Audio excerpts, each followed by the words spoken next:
So I'm going to call to order the City of Burlington's Board of Finance meeting on Monday, August 3rd, 2026 at 5:02 p.m.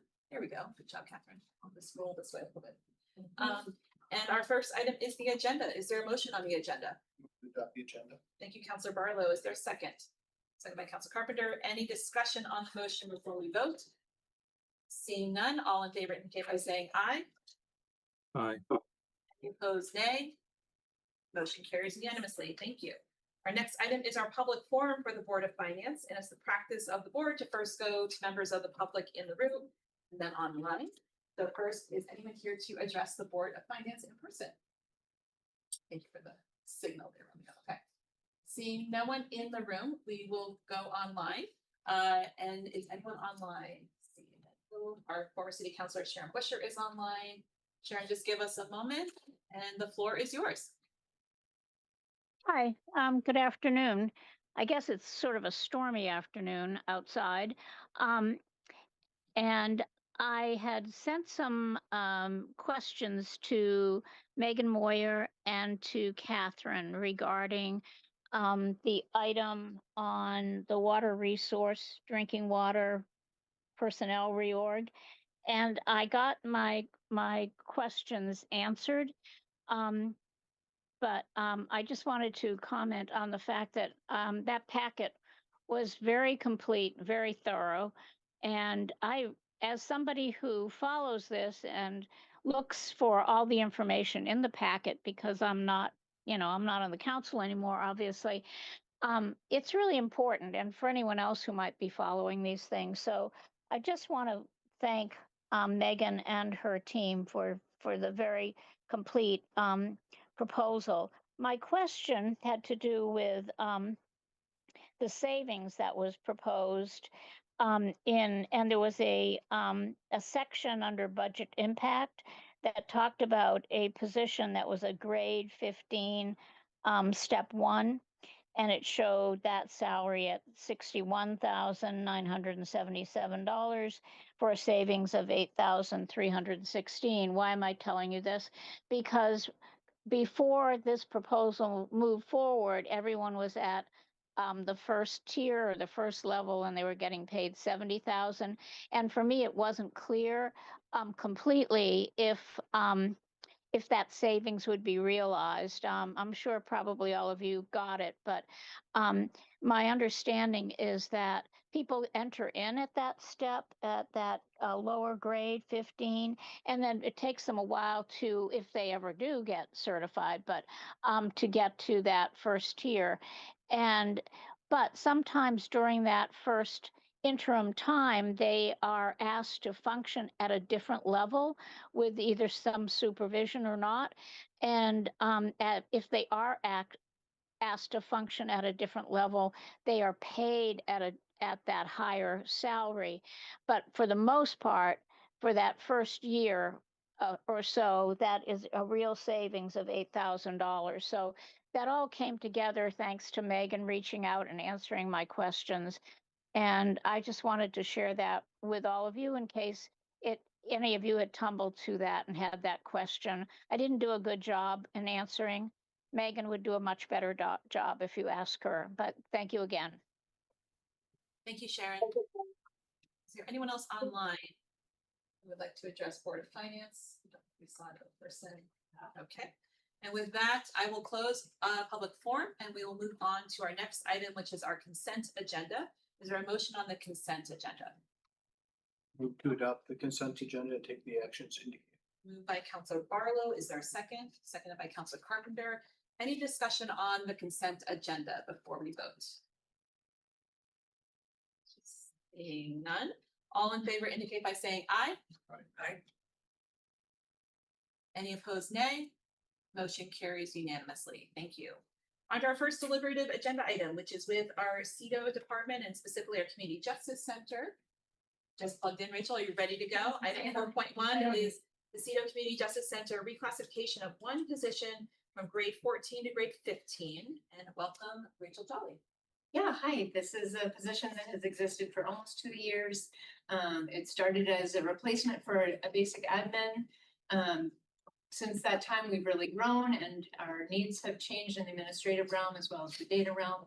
So this is, we've updated the job description fairly significantly, and this was a regrade by HR. I will want to point out one mistake within the memo where the financial table shows grade, moving to grade 15, step 1. It should have been step 4, but the resolution only signifies the grade. So I've been told that by legal that it should be fine, but the step should be a 15-4. Thank you, Rachel. Questions or comments from the board on this item? Councilor Barlow. Thank you.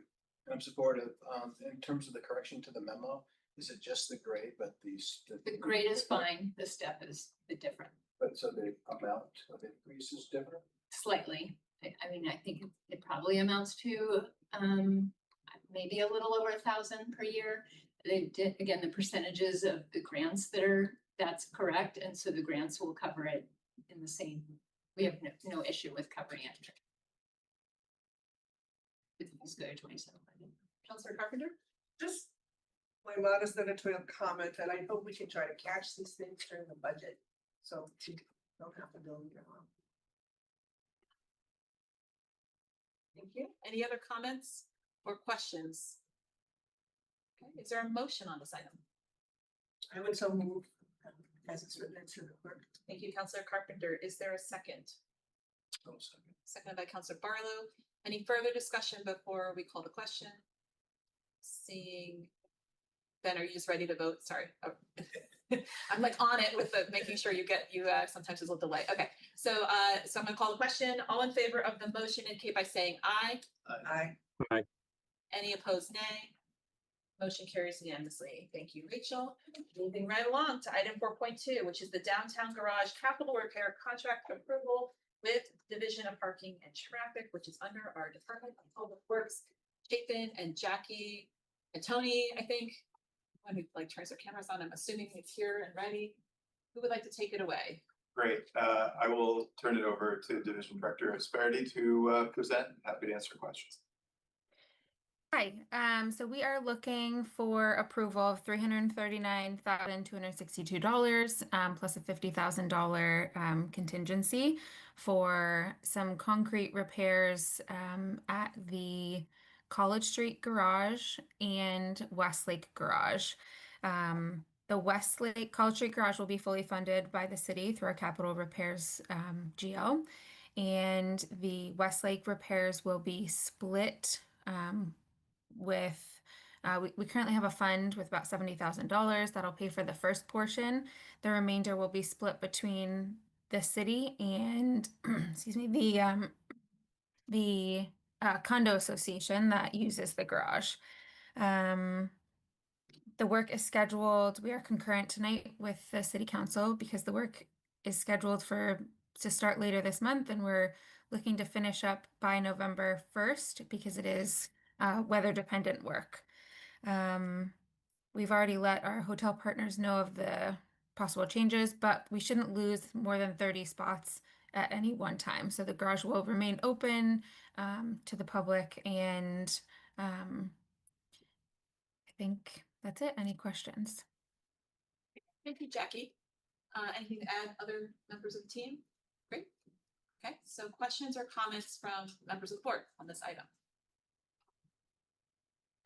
Councilor Carpenter? What's the timing of the work, just out of curiosity?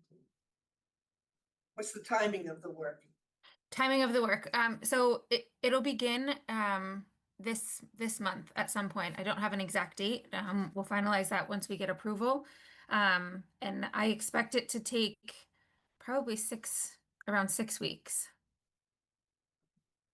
The only reason I'm asking, and it's probably too late, is if you're gonna lose 30 spots, what's the best time to lose 30 spots? And what was coming to my head is when the students come back, but. Yeah. This garage has 1,200 spaces and 30 spaces. We're operating regularly at 40 to 60% occupancy. Okay. So there is plenty of room in the garage to accommodate the 30 space reduction. Okay. Just, is that often a garage with vacancies? Yes, it's a garage that has extra capacity, especially now that BHS has moved out. Right. It seems like we should advertise that more, because it seems like, for better or worse, that it's one of our better garages perceptually, maybe if nothing else. And if people maybe have a better sense that there were plenty of spots in that particular garage, Right. rather than the other two that have gotten more focus. You know, that just might be, and maybe you work with a tertiary marketplace to however you advertise spots. I didn't realize that. I didn't think of that garage. I don't think of that garage when I go downtown. Right. And I didn't think of that garage as having a lot of spots, because I assumed they would be consumed by the other businesses. Yeah. Well, it's a great message. We're happy to Yeah. keep the promotion. We do coordinate with CEDO and the Yeah. tertiary marketplace. It does have 2 hours free in that garage. So thanks to the Downtown Improvement District, happy to continue to talk through that coordination and promotion. One more comment. I think as people think of the entrance as being pretty far away, but if you park up further, you get pretty close. It's funny, I took my family to Flatbread last night, Sunday night. Parking was packed downtown. We went to the upper level of Yeah. that garage, as close back to the back to Pine Street as possible, and it's a 2-block walk to Church Yeah. Street. I honestly think people don't. Yep, understand that. We can talk that up. Any Okay, other thanks. questions or comments? Is there a motion? Council Barlow. Make the motion as recommended on Sidepath. Thank you, Council Barlow. Is there a second? Seconded by Council Carpenter. Any final comments before we vote? Seeing none, all in favor indicate by saying aye. Aye. Any opposed, nay? Motion carries unanimously. Thank you. On to another DPW item. Item 4.3, a 5-year authorization to extend the fines for food program. Again, also with our Division of Parking and Traffic. I assume Jackie will kick off again. So we are looking to extend for another 5 years the fines for food program. We have donated anywhere from close to $40,000 to around $31,000 each year to Feeding Chittenden on South Winooski. We've taken a photo with them. We've seen their new building. It's been a great experience. And I think the communication that we have to folks that owe for parking is great. People call in and say, well, you know, I forgot about this ticket, or I didn't know I had this. And they also feel good about donating back to the community.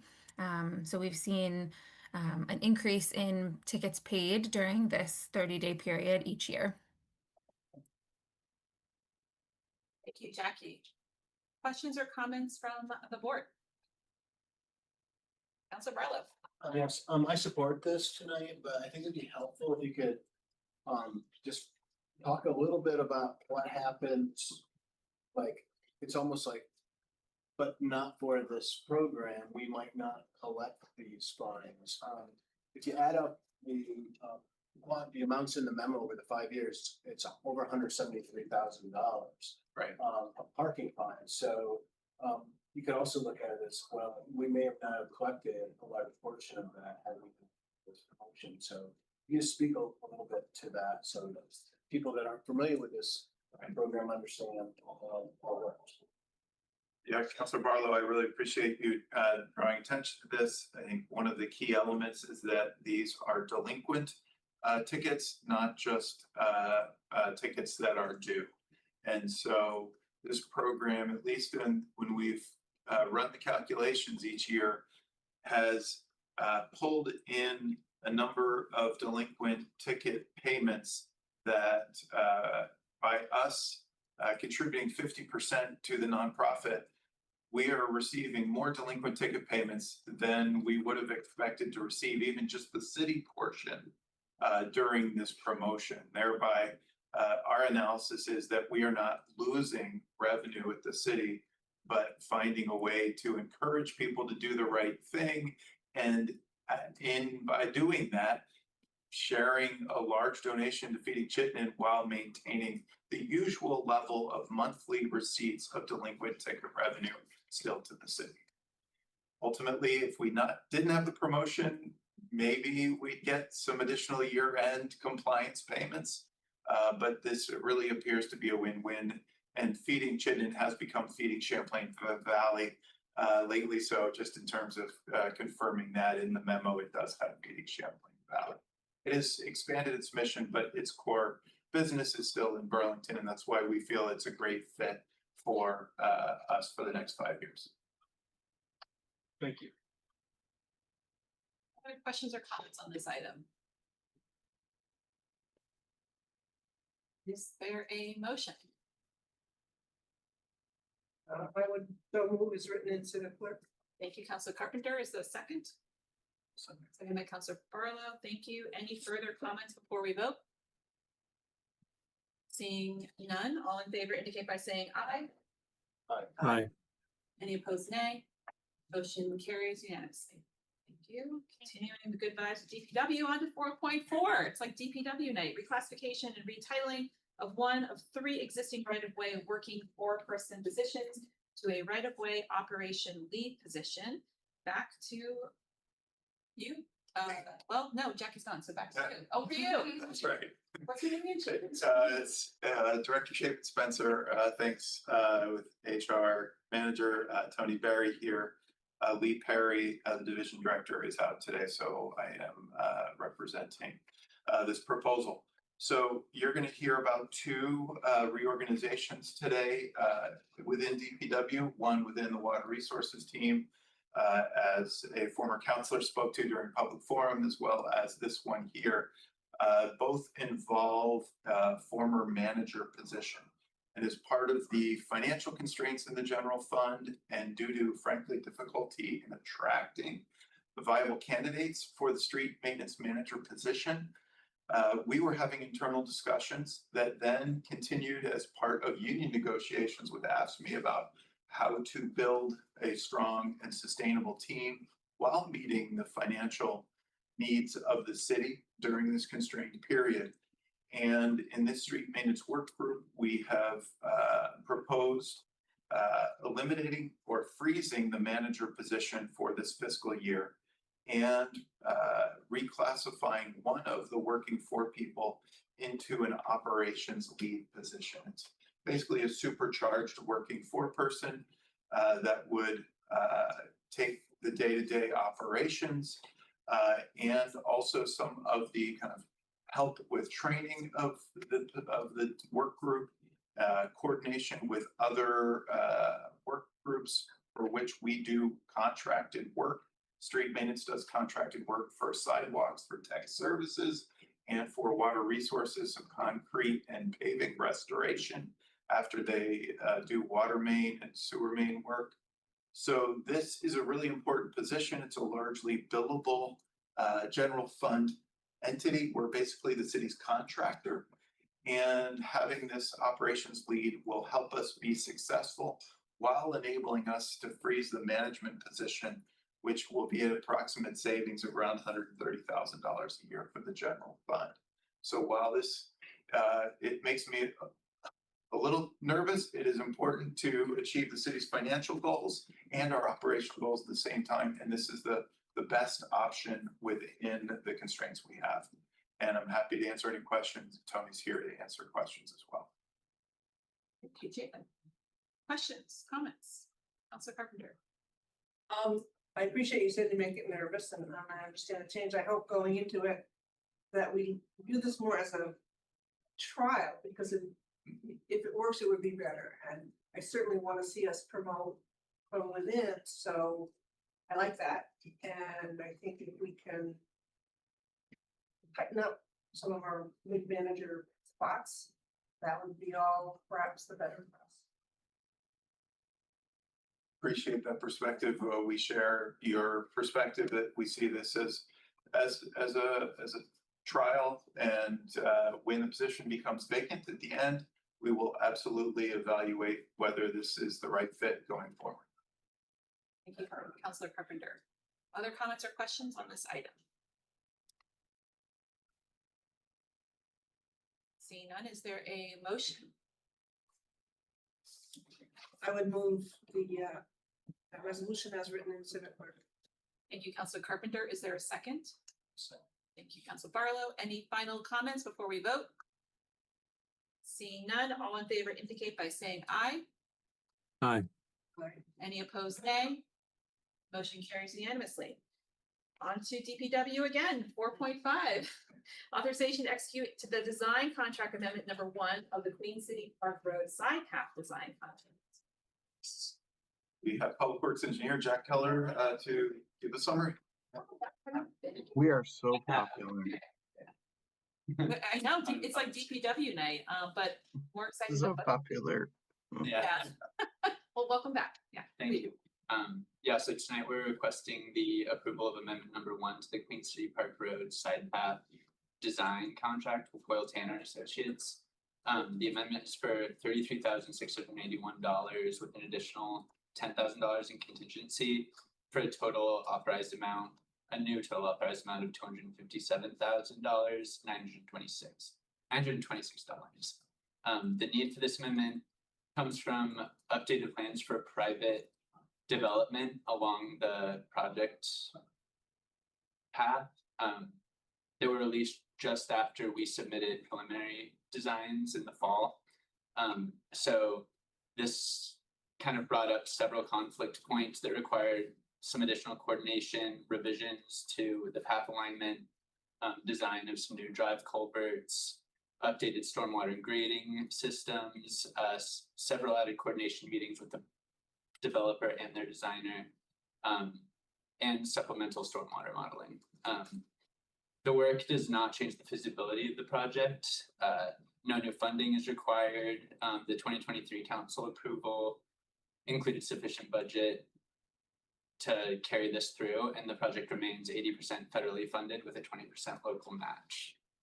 So we're asking for authorization to execute this amendment and to use the contingency for any minor adjustments that may come up with future design tasks. Yeah, feel free, here to answer any questions.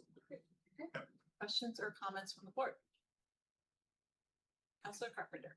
Being very editorial tonight, but for me, and I've discussed this before, I mean, I might have perfectly accepted this on the consent agenda. So, and I say this in, I think if these are budgeted, they're not extra money.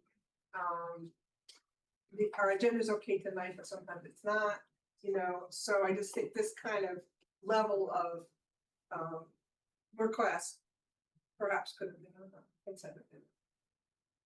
So noted. Yeah. I'm looking and we had listed it not on the consent agenda, so that's a note for us in the future. So, thank you. Counselor Barlow. Yes, thank you. I had a question around the timing of this project. So I see that the whole project cost, I think it says $1,035,000. Yes.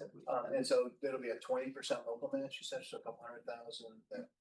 What is the timing, and have we already put that money aside this year? We've had this allocated since I think we accepted the grant, which was actually before my time, which I think was in 2023. And then we're planning on going to construction, and I believe spring of 2028 at the moment, barring any unforeseen difficulties with grant processing, the NAPA process and everything. Does that answer your question? It's in the capital plan that we've worked on with Ashley Parker, and yes, it's not in this year's construction budget, but planned for next year. Counselor Carpenter. Just to refresh my memory, so we allocated that money 2 years ago, right? Tommy, how does that maybe Catherine, how does that sit? I mean, do we just effectively earmarked it, so to speak, and reserved it, and that's basically what we do in terms of our budgeting process? So it's not available for anything else, and kind of where does it sit? That's a great question. And there's a different process on the capital side, but yes, that is generally the case. And of course, on the capital side, We don't have the restrictions that we do on the operating side. Money can be carried over year to year, and this is part of the art, not the science of sometimes things are earmarked and we keep them for a while because we know that especially with DPW capital projects, they take place over many years. If it gets to be, let's just say like in the 5-year range or whatever, Ashley will start to have conversations with our DPW colleagues of, is this project still happening? Should we unallocate money or reallocate it somewhere else? But generally, when you get that capital prioritization plan, draft plans from Ashley, you'll see those things in there and you'll see like the big buckets that we want to allocate to. And if it didn't go through, she'd come back to us and say, I have $200,000 that we can. Yes, that's right. If And it's going forward, it just sort of Just sits goes. there. that's right. And first, before we would come back to you, we would go through that cross-city capital committee and say, they don't need their $200,000, what's sort of next up? And then it would get to you guys. Thank you. Any other comments or questions on this item?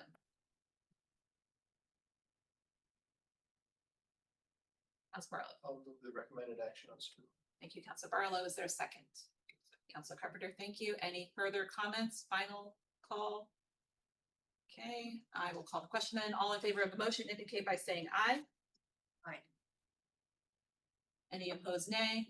Motion carries unanimously. On to our last DPW item, item 4.6. Thank you very much. Which is our water resources, drinking water personnel reorganization, distribution operations lead and tiering for the water treatment plant work group. The only thing I will say, is this is another example of innovating and seeking to structure our staffing to meet our future needs in ways that does not increase the number of FTEs. I just want to thank Megan for her creativity in bringing this proposal to that place tonight. Well done, moving as quickly as you did. Recalibrating. Yeah. So yes, 2 items within this packet. One is the reclassification of a working foreman to a operations lead. You heard about the operations lead on the right-of-way side, and so this is a similar. We, though, however, instead of holding the manager position vacant, freezing it, we are intending, and we'll be coming back to you to repurpose that FTE. We are working very hard to keep our FTEs the same best we can, but to potentially repurpose things when needed. So we have some other needs within a different work group that we'll be talking to you more about. The other one is just a continued evolution of us applying the tiering approach, particularly to these highly technical positions. You'll see that it's got a trainee level, which will enable somebody who may not have any experience whatsoever to come in and be paid at a lower level, but then have a sort of promise of a ladder that they would go up. I think this is a function of many of the tiered frameworks, but one of the things that is important to know is that we're not allowing people to stay at the trainee level or even that Tech 1. We actually need them within a 4-year time period to get to that Tech 2 level. From there, they could stay there. And then there is sort of a higher reach, superstar position, which we've had examples in the past of folks who really had those skill sets, and it would be great to both have people be able to reach for that, know what it's going to take. But yeah, hopefully build a modern work group for the future of our water plant and all of its challenges. Comments or questions from the board? Very good. Like lightning speed tonight, y'all.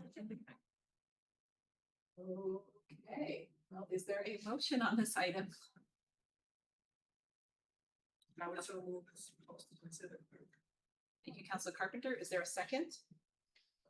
I'll second.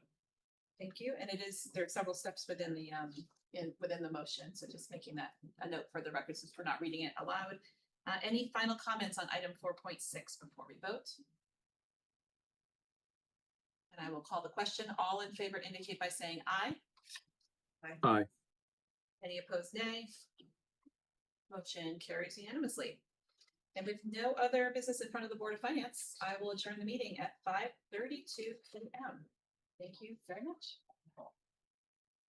I get other things I can.